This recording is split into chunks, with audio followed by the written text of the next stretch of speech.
अवधूत चिंतन श्री गुरुदेव दत्त श्री स्वामी समर्थ. नमस्कार. तुम्हा सर्वांचे नवीन एका व्हिडिओमध्ये अगदी मनापासून खूप खूप स्वागत करते. तर आता लवकरच श्रावण महिन्याला सुरुवात होत आहे. यावर्षी श्रावण महिन्याची सुरुवात 25 जुलै 2025 पासून सुरू होत असून 23 ऑगस्ट 2025 पर्यंत असणार आहे. तर श्रावण महिना म्हटलं की अनेक प्रकारचे उपवास, व्रत, वैकल्य, पूजा, विधी, सणवार या सगळ्या गोष्टी आल्या. तर आजच्या व्हिडिओमध्ये मी तुम्हाला श्रावण महिना सुरू होण्यापूर्वी आपल्याला आपल्या घरामध्ये कोणत्या गोष्टी कटाक्षाने पाळायच्या आहेत, तसेच या पवित्र महिन्यामध्ये तुमच्याकडे कोणी कितीही मागू द्या, या ज्या वस्तू मी तुम्हाला सांगते या चुकून पण या श्रावण महिन्यामध्ये कोणाला देऊ नका. नाहीतर गरिबी, दारिद्र्य, दुःख, अडचणी, संकट या सगळ्या गोष्टी घरामध्ये येण्यास सुरुवात होईल. तर बघा, पैसे कमवण्यासाठी आपण खूप मेहनत घेतो, खूप कष्ट आपल्याला करावे लागतात आणि खूप लोक कष्टातूनच वर आलेले असतात. त्यांना आनंदाचे दिवस आलेले असतात. पण कधी कधी काय आपणच काही माहितीच्या अभावी आपल्याकडून काही चुका होऊन जातात आणि मग आपण दुसऱ्यांना दोष देतो. हीच नजर लागली, तिची नजर लागली असेल, माझं चांगलं सहन होत नाही. तर बघा, या पण गोष्टी असतात. लोकांची नजर पण लागते, पण कधी आपल्याला पण काहीतरी चुका होतात. तर बरेच लोक सूर्यास्तानंतर बघा 6-6:30 वाजेनंतर काहीतरी वस्तू मागायला येतात. आपण एक मदत म्हणून देतो. पण बघा, श्रावण हा अतिशय पवित्र महिना आहे. या महिन्यामध्ये अशा चुका होऊ देऊ नका. लवकरात लवकर टाळा. चुकूनही काही वस्तू मी तुम्हाला सांगते त्या कोणालाही देऊ नका. या वस्तू जर तुम्ही दिल्या तर तुमच्या घरातील लक्ष्मी तुम्ही स्वतःच्या हाताने दुसऱ्यांच्या घरात देता असं होईल. तुमचं जे चांगलं नशीब आहे ते तुम्ही स्वतःच्या हाताने दुसऱ्यांच्या हातामध्ये देताय असा त्याचा अर्थ होतो. आणि बघा, हा महिना आहे ना, जेवढा आपण म्हणतो की श्रावण महिन्यामध्ये चातुर्मासामध्ये जेवढे तुम्ही पुण्यकर्म कराल तेवढे तुम्हाला चांगलं त्याचं फळ मिळतं, इच्छित फळ आपल्याला मिळून घेता येतं. त्याचप्रमाणे या श्रावण महिन्यामध्ये जर तुम्ही चुका केल्या ना तर त्याचे वाईट फळसुद्धा आपल्याला भोगावे लागतात. तर कुठल्या वस्तू आहेत ज्या आपल्याला द्यायच्या नाहीत? तर बघा, सगळ्यात पहिली वस्तू म्हणजे भगवान शिवांचे, भोलेनाथाची पूजा सामग्रीचे सामान. कोणत्याही प्रकारच्या सामग्रीचं सामान असू द्या. पूजेचं काही सामान कोणी म्हटलं, अगं माझ्याकडे हा ग्रंथ नाही दे वाचायला, आपले ग्रंथसुद्धा हे आपली स्वतःची एक प्रॉपर्टी असते, ती कधीच कोणाला तुम्ही वाचायला देऊ नका. कारण ग्रंथ हे ना देवा स्वरूपात असतात. आपण आपले देव कोणाला देऊ नका, नाही ना. तर लक्षात ठेवा, पूजा सामग्रीचं सामान हे कोणतं पण असू द्या, महादेवाचं असू द्या की दुसरं अजून कुठलं पण असू द्या, पूजा सामग्रीचं सामान हे कोणालाही देऊ नका. भलेही बघा आपल्याला वाईट वाटेल की कोणी मदतीला आलं आणि आपण देत नाही. मदत करणे हे सुद्धा एक सर्वश्रेष्ठ आहे, गुणधर्म असतो. ते सुद्धा एक चांगलं गोष्ट असते. दान करणं पण ते एक लिमिटमध्ये केलं पाहिजे. दान पण कुठल्या गोष्टीचं करावं ते आपल्याला कळायला पाहिजे. आणि आपण पण मागताना लक्षात ठेवावं की तुम्ही पण या गोष्टी कोणाकडे मागू नका. मात्र तुम्ही नवीन ग्रंथ दान देऊ शकतात. यानंतर दुसरी गोष्ट म्हणजे संपूर्ण श्रावणामध्ये दुधाचे पदार्थ, सोबतच तेल, तूप, हळद या लक्ष्मीच्या ज्या वस्तू प्रतीक आहेत, तसेच लवंग, विलायची, इलायची, आपण ज्याला देवस्वरूप म्हणतो, ज्या गोष्टी आपण मानतो, त्यानंतर धने या वस्तू तुम्ही कधीच पण संध्याकाळी देऊ नका. संपूर्ण महिन्यामध्ये तुम्हाला या वस्तू द्यायच्या नाहीत. आपल्या घरातील सुख समृद्धी निघून जाते आणि आपल्याला माता लक्ष्मीचे स्वरूप त्या गोष्टी आपल्या घरामध्ये असायला हव्या, त्या आपण दुसऱ्यांना देतोय. भलेही तुम्ही दुसऱ्यांना चांगल्या शब्दात सांगा, तुम्ही व्यवस्थित सांगा की असं मी ऐकलेलं आहे, या वस्तू देऊ नये, मला योग्य वाटत नाही, तुम्ही त्यांना व्यवस्थित सांगा. यानंतर दुसरी गोष्ट म्हणजे मी आधी पण सांगितले की तुमचं घड्याळ जे आहे ते इमर्जन्सी शक्यतो कोणी मागत नाही. पण समजा एक्झाम्पल जायचं किंवा सापडतच नाही किंवा असं काही आहे का, मग तुझं घड्याळ देते का? मला आपल्या आयुष्यामध्ये बघा, वेळेला खूप महत्त्व आहे आणि आपल्यावर चांगली वेळ आलेली आहे आणि आपल्याला आयुष्यात जे आहे ते घड्याळाच्या काट्यावरच चालू असतं.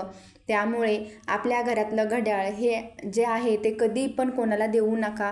आणि बघा, मी नेहमी सांगते, बंद पडलेलं घड्याळ पण घरामध्ये ठेवणं वर्षानुवर्षे तसंच ठेवणं हे सुद्धा चुकीचं असतं. त्यामुळे या गोष्टी लक्षात ठेवा की आपले घड्याळ इतरांना देऊ नये. बंद घड्याळ लगेच दुरुस्त करावे. छोट्या गोष्टी आहे, पण हो, या गोष्टीचा परिणाम आपल्या आयुष्यावर होत असतो. आपल्याला वस्तूमधली प्रत्येक वस्तू आहे ना, तिच्यामध्ये तिची स्वतःची सकारात्मक आणि नकारात्मक ऊर्जा असते आणि त्याचा कुठे ना कुठे परिणाम आपल्यावर होत असतो.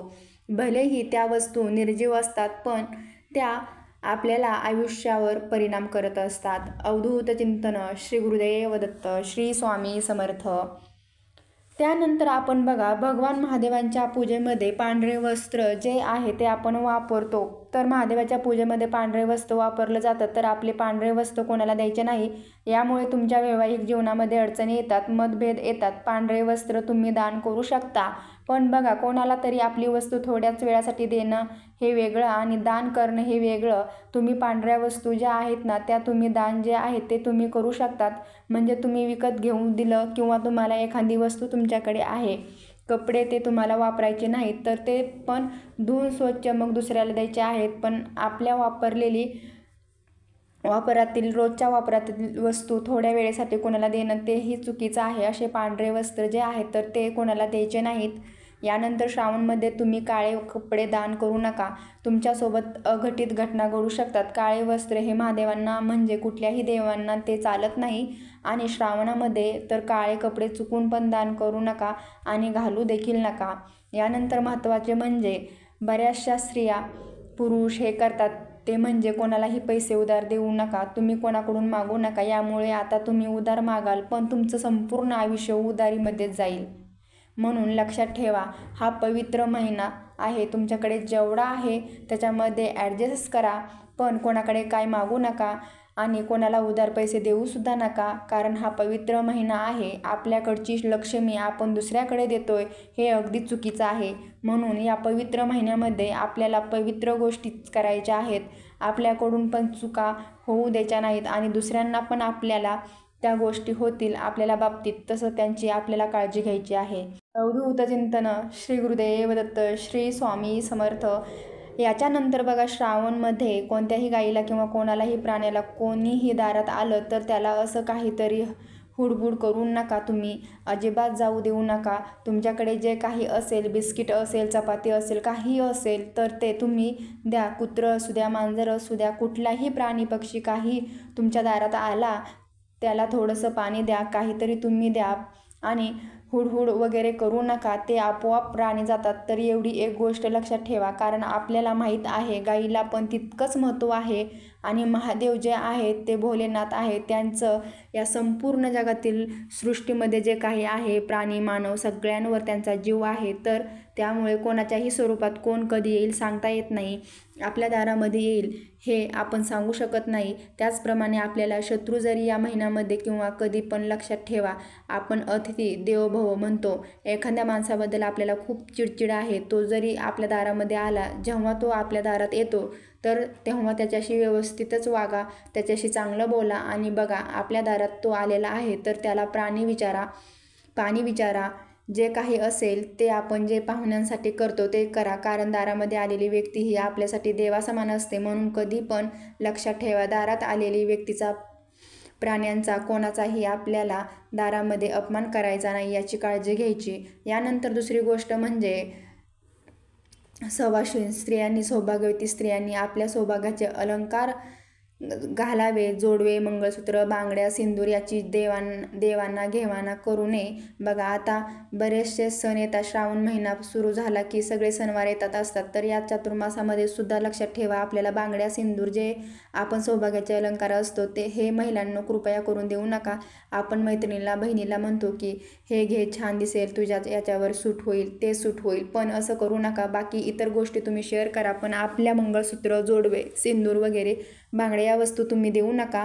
आपण बघा, देवाला शृंगाराचे दागिने अर्पण करतो, ओटी भरतो. ते ओटीला काय एवढं महत्त्व आहे, त्या दागिन्याचा काय एवढं महत्त्व आहे, कारण ते सवाशीण स्त्रीचं एक प्रतीक मानलं जातं आणि ते आपण दुसऱ्यांसोबत शेअर करतो. तर असं प्लीज करू नका.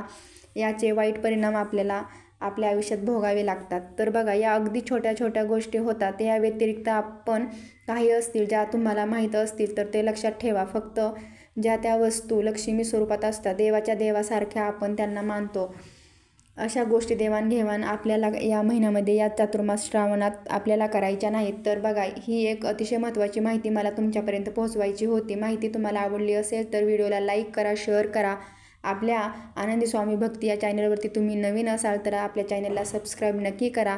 व्हिडिओ शेवटपर्यंत पाहिल्याबद्दल मनापासून खरंच खूप आभारी आहे. पुन्हा भेटूया नवीन विचारासह. तोपर्यंत धन्यवाद.